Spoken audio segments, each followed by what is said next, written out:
Assalamualaikum warahmatullahi wabarakatuh. Salam sejahtera untuk kita semua. Dari Jalan KS Tugu nomor 10 Palembang, Suara Pendidikan Sumsel, milik kita semua.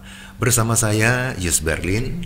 Hari ini kita jumpa kembali dalam acara Bincang Pendidikan seputar Idul Fitri, dan telah hadir di studio pada kali ini Ustadz Ali Karor. Assalamualaikum Ustadz. Waalaikumsalam warahmatullahi wabarakatuh. Minal aidin Bang Yus. Sama-sama Ustadz. Minal aidin wal faizin. Mohon maaf lahir dan batin.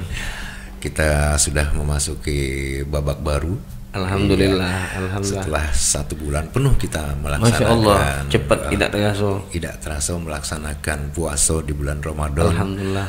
Dan kita sudah sampai pada hari kemenangan hari Alhamdulillah. ini. Alhamdulillah. Sehat Ustadz ya. Alhamdulillah. 30 hari berpuasa, tambah segar insyaallah. Sumu tasihu kata Nabi. Iya. Puasolah supaya kamu sehat. Setelah 1 bulan kita berpuasa, kita semakin sehat. Amin. Badan Amin. kita, mungkin pikiran kita. Amin. Insyaallah. Yang paling penting sebetulnya Ustadz ya, amal ibadah kita yang harus lebih bertambah. Alhamdulillah. Nah Ustadz, hari ini di suasana Idul Fitri, pertama mungkin kita juga menyampaikan permohonan maaf lahir dan batin untuk seluruh pemirsa kita, sahabat pendidikan dimanapun tengah berada sekarang. Dan setelah 2 tahun Ustadz, kita berada di era pandemi. Nah, untuk menyikapinya di saat-saat Idul Fitri ini, barangkali ada kiat ataupun ada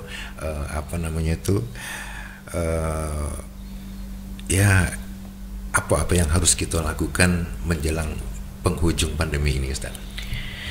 Bismillahirrahmanirrahim. Alhamdulillah wassalatu wassalam ala Rasulillah Muhammad bin Abdullah wa ala alihi wa sahbihi wa man walah wa la haula wa la quwata illa billah, amma ba'd. Untuk menjawab pertanyaan tadi Bang Yus, memang alhamdulillah di 2 tahun terakhir bukan kita Indonesia tapi seluruh dunia mengalami pandemi COVID-19 yang luar biasa melanda dan memberikan efek yang sangat dahsyat, signifikan kepada pola hidup kita, pola hidup ekonomi, pola hidup sosial masyarakat, kemudian pola hidup pendidikan pun ada efeknya. Biasanya kita bebas. Tetap mako. Iya, biasa kita bebas dalam kegiatan pasar, bebas dalam kegiatan bahkan menyentuh dalam ibadah sekalipun. Nah, ini jadi betul-betul menjadi pelajaran, menjadi hikmah yang perlu kita ambil, karena di dalam Al-Qur'an Allah Subhanahu wa taala seringkali mengingatkan kita untuk menggunakan akal. Jadi banyak ayat-ayatnya Al-Qur'an Bang Yus, di dalam Al-Qur'an itu Allah mengajak kita untuk menggunakan akal. Akal dalam artian supaya kita berpikir dari takdir yang Allah tentukan, apa yang Allah Subhanahu wa taala inginkan dari kita, supaya kita melalui takdir atau kejadian tersebut bisa menjadi pribadi yang lebih baik. Makanya dalam Al-Qur'an ada ayat la'allakum ta'qilun, kalu be kamu berakal, la'allakum ta'lamun, ataupun afalat yatadabbarun, dan seterusnya. Jadi kamu tidak berpikir kamu tidak merenungkan daripada kejadian-kejadian ini. Nah, jadi selama 2 tahun ini yang paling penting untuk kita ambil hikmahnya adalah dengan adanya pandemi kita bisa tahu ternyata sehebat dan sekuat apapun kita, maka kita tidak sehebat dari kekuatan Allah Subhanahu wa taala. Allah kalau sudah berkendak kalau sudah berkendak, Masya Allah. Jadi sekali dengan penyakit yang sedikit, virus yang sedikit, yang tidak kejingoan, luar biasa, itu bisa mengganggu seluruh aktivitas. Ini hebatnya, seluruh aktivitas itu terganggu dari sebab daripada penyakit pandemi ini. Maka insya Allah kalau kita tahu, kalau kita sadar ternyata kekuatan kita itu sangatlah lemah, kita ngakunya kita kuat, ternyata kita masih lemah. Yang maha kuat itu hanyalah Allah Subhanahu wa taala. Maka inilah jadikan batu loncatan kita untuk apa namanya terus kita minal aidin. Kan kita kan kalau lembaga kan minal aidin. Minal aidin itu artinya semoga kita menjadi hamba-hamba Allah yang kembali. Wong yang paling sombong tuh Bang Yus ya?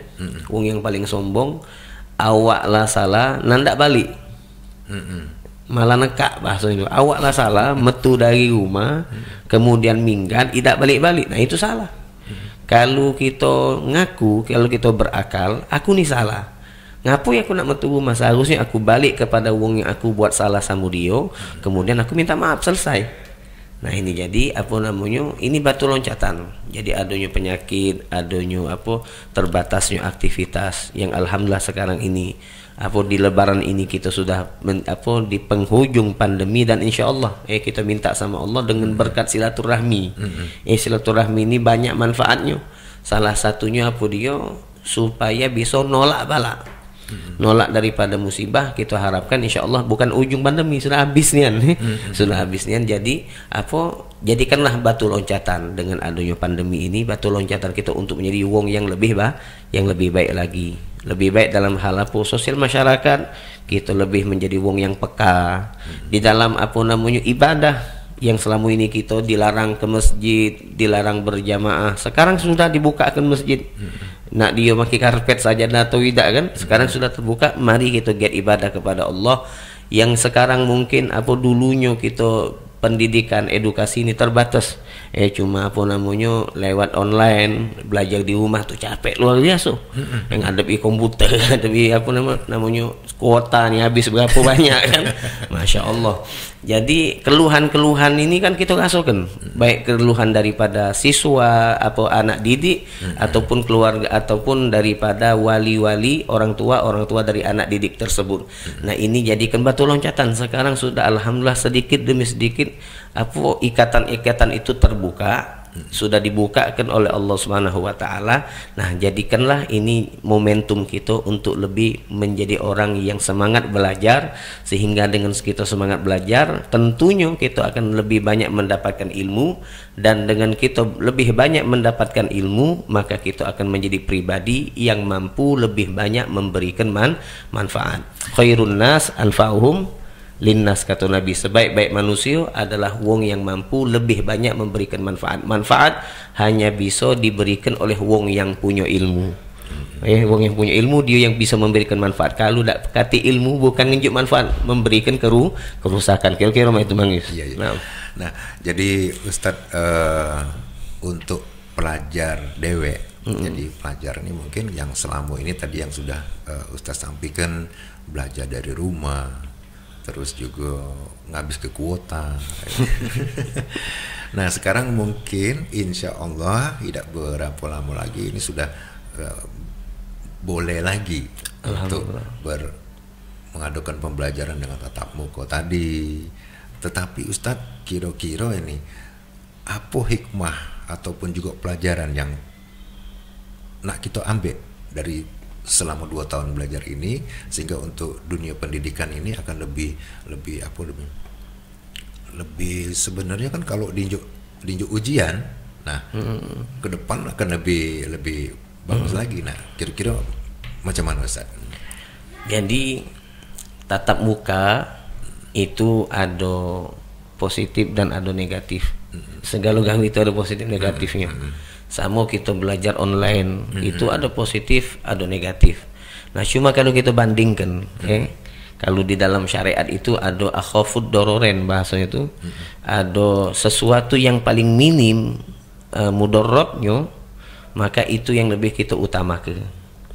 Kalau kita jinggo antara online sama tatap muka ini, kan online ini banyaklah efek negatifnya daripada positif. Emang awalnya budak tuh apa namanya para pelajar, anak didik tuh belajar awalnya kan dia Masya Allah dia belajar melalui online tadi, maki kuota yang diberikan tadi.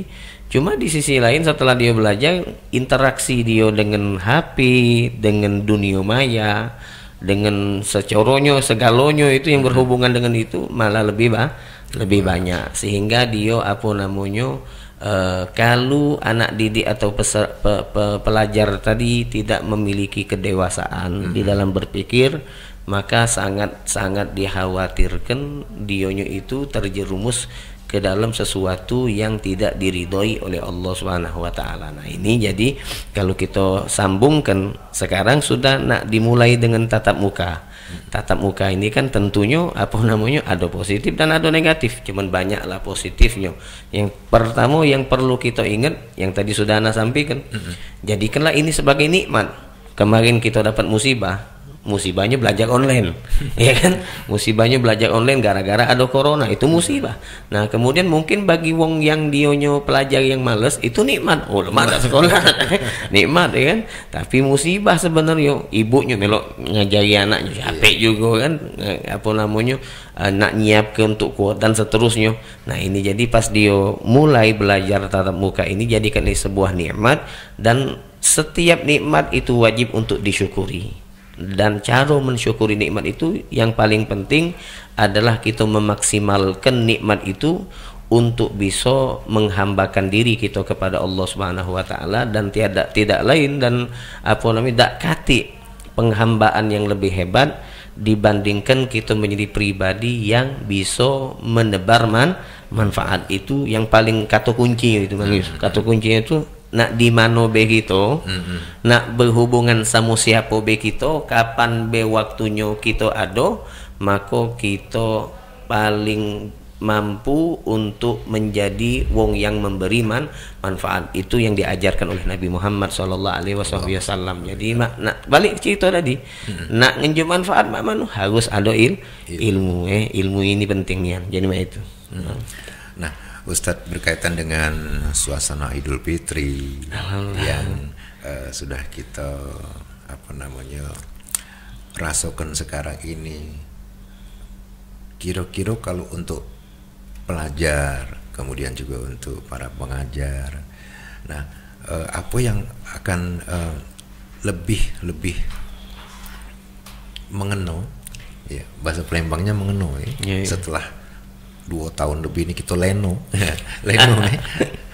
itu artinya ya terlena dengan suasana yang ini.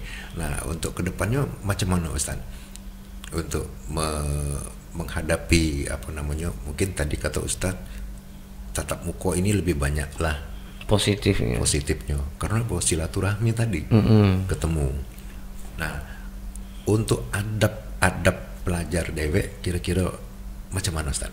Nah, jadi dengan adanya tatap muka tadi kan lebih banyak positif tentu beda. Nak belajar formal atau non formal seperti kita yang kalau belajar pondok pesantren yang belajar ilmu syariat, maka ada kalimat laisal khobar kal muayyanah. Apa artinya? Tidaklah ilmu yang kita dapatkan dari negeri itu seperti ilmu yang kita dapatkan melalui kita hadir dalam majelis. Kalau kita dengar kan maksudnya online kan. Itu tidaklah ilmu melalui online seperti ilmu yang kita dapatkan melalui kita duduk di majelis itu dewek. Nah, jadi pendidikan itu memang cak itu. Paling bagus metode pendidikan adalah metode tatap muka. Makanya kata guru anak waktu belajar di Yaman dulu Bang Yus, mereka ngomong kalau memang internet ini adalah metode ataupun sarana terbaik untuk penyebaran pendidikan ataupun edukasi, atau kalau dalam kita dunia pendidikan Islam itu dalam segi dakwah, kita kan galak ngomong, lemak sekarang ada internet, lemak mudah kan loh. Ini sarana paling tepat untuk penyebaran, nyebar ke ilmu, nyebarkan pendidikan dan seterusnya. Memang betul, kita tinggal searching Google, kita buka apa yang kita tanya ke dijawabnya kan, memang betul.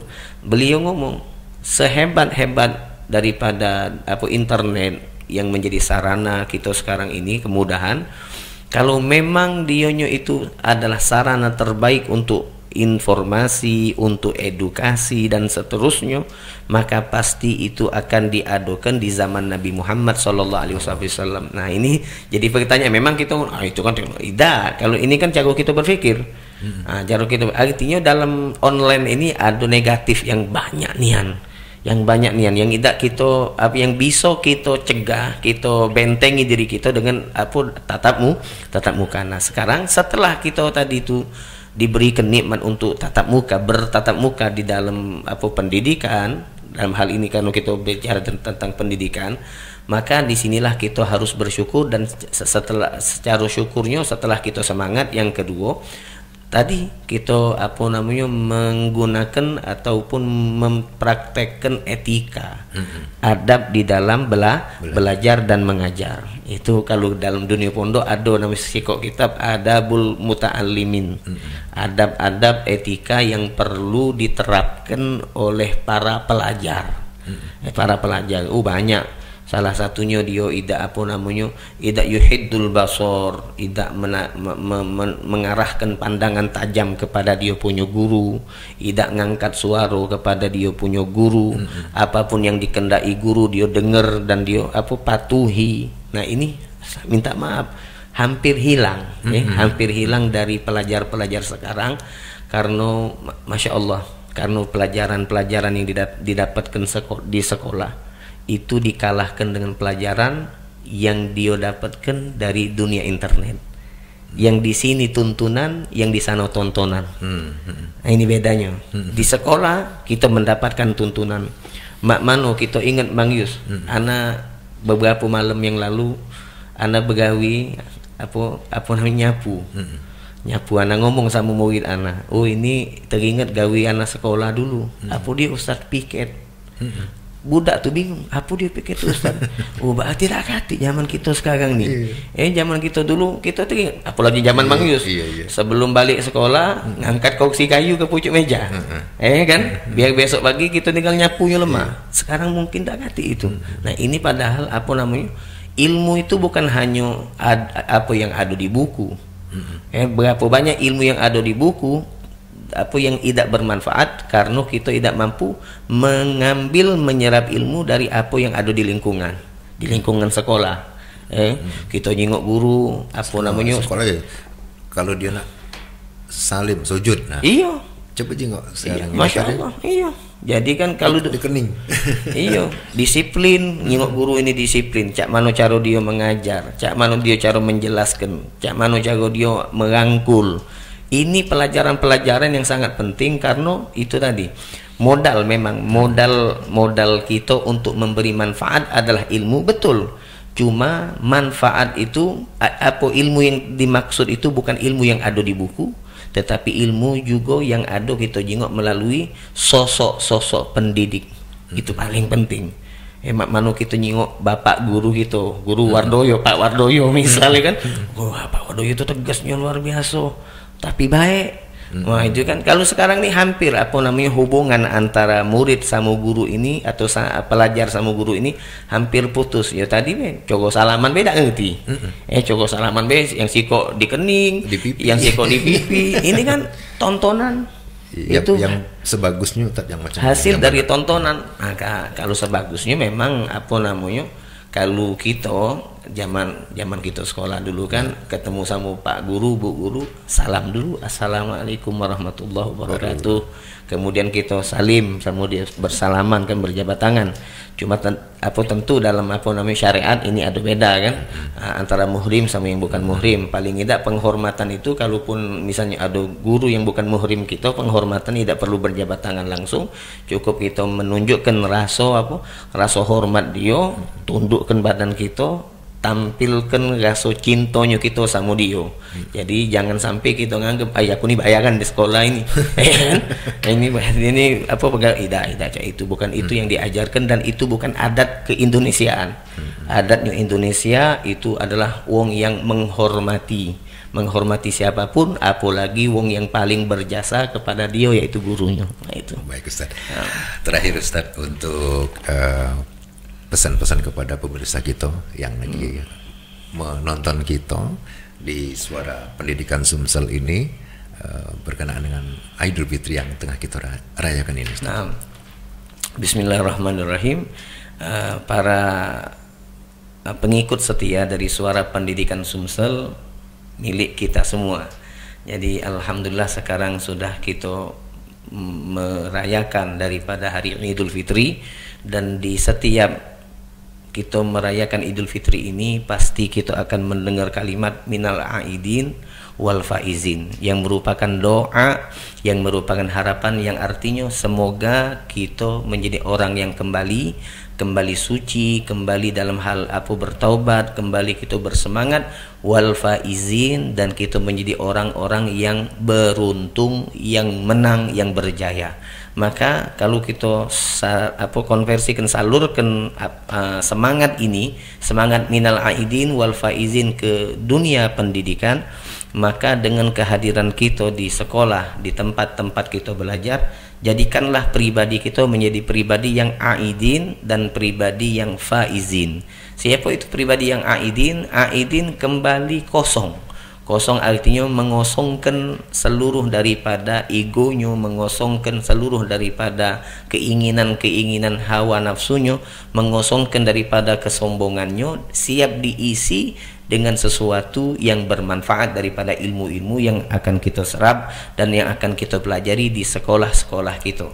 Kemudian jadikanlah diri kita faizin, orang-orang yang beruntung. Siapa yang beruntung? Adalah mereka yang paling mampu untuk memanfaatkan kesempatan yang Allah berikan kepada dia. Sama-sama kita diberikan 24 jam, satu hari satu malam, tetapi orang yang paling beruntung adalah orang yang mampu memaksimalkan kesempatan yang diberikan oleh Allah Subhanahu wa taala. Maka pesan bagi para pelajar, mari kita jadikan diri kita orang-orang yang mampu memaksimalkan kesempatan tersebut. Setiap peluang-peluang kita yang bisa kita dapatkan di sekolah, peluang untuk kita mendapatkan ilmu, peluang kita untuk memberikan manfaat, peluang kita untuk memberikan daripada hubungan-hubungan baik kepada sesama, manfaatkanlah supaya kita menjadi faizin, orang-orang yang beruntung. Amin, amin ya rabbal alamin. Insyaallah selalu kita dijaga oleh Allah Subhanahu wa taala, selalu kita berikan taufik hidayah dari Allah Subhanahu wa taala. Amin, amin ya rabbal alamin. Baik Ustaz, terima kasih atas kehadiran Ustaz di studio. Banyak sekali ilmu yang kami dapatkan, ya, juga untuk para pelajar semua, para pemirsa kita yang setia. Semoga saja apa yang sudah dibincangkan hari ini bermanfaat bagi kita semuanya. Sekali lagi terima kasih Ustaz. Sama-sama Bang Yus. Assalamualaikum Ustaz. Waalaikumsalam warahmatullahi wabarakatuh. Demikian tadi pemirsa bincang pendidikan kita di seputar Idul Fitri ini bersama Ustadz Ali Karor. Kita berpisah dulu untuk hari ini. Kita kembali bertemu di lain kesempatan. Saya Yus Berlin. Billahi taufiq wal hidayah. Wassalamualaikum warahmatullahi taala wabarakatuh. Waalaikumsalam warahmatullahi wabarakatuh.